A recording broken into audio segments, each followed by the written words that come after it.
Le Seigneur Jésus, en la présence de Dieu, nous représente comme l'homme selon le cœur de Dieu. Mais il est plus que cela encore. Il est l'homme duquel tous les membres de la nouvelle création en Christ doivent prendre le caractère. Et toutes ses vertus et ses valeurs d'homme parfait, d'homme devenu parfait, doivent être données à tous ses membres de sorte que son caractère devienne le leur et qu'ils soient eux-mêmes dans leur propre âme participants de sa nature. Ces vertus de Christ sont des vertus éprouvées, des vertus triomphantes, et sont désormais des vertus énergiques et non seulement passives. Le Seigneur Jésus, et je dis cela avec un profond respect, n'a pas été placé dans un musée comme modèle, le modèle suprême que nous devons regarder, admirer, mais il y a en lui une puissance et une réalité vivante. Il vit. Il n'est pas un modèle ni une statue, il est un Christ vivant qui se donne et qui nous est apporté par le Saint-Esprit, à nous, ses membres. Sa foi n'a pas simplement été finie devenant parfaite et polie comme quelque chose que nous devons contempler comme un beau modèle.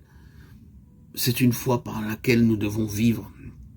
Sa foi, sa patience a le même caractère. Nous sommes appelés à être disciples et participants de la patience de Christ.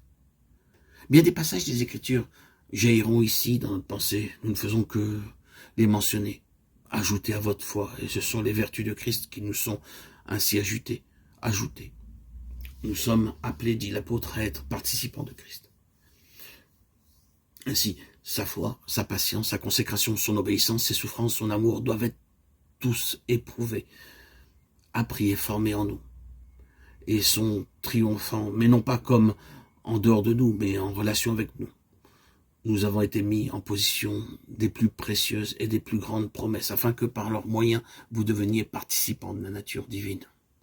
2 Pierre 1,4.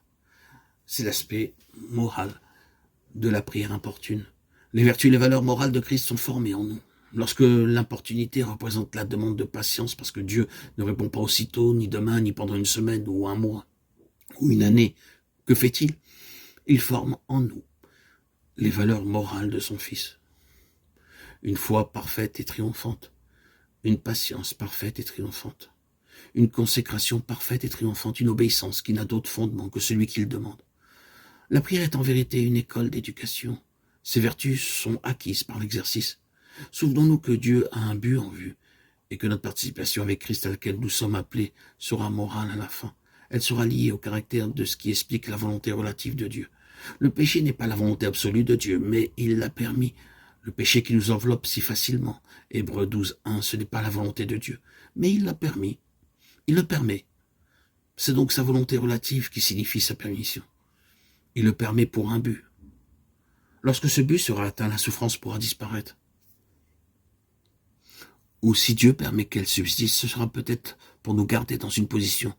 Mais lorsque la position pour laquelle il l'a permis sera atteinte, la volonté relative de Dieu sera accomplie. Et cela s'applique à toutes choses. Les circonstances. Beaucoup de circonstances que nous rencontrons dans notre vie ne sont pas la volonté absolue de Dieu. Une chute n'est pas la volonté absolue de Dieu. Mais puisque rien ne peut arriver à l'un de ses enfants sans sa permission, c'est sa volonté relative. Lorsque nous comprenons cela, nous avons à chercher dans la prière ce que Dieu veut nous apprendre par les choses que nous traversons. C'est notre éducation.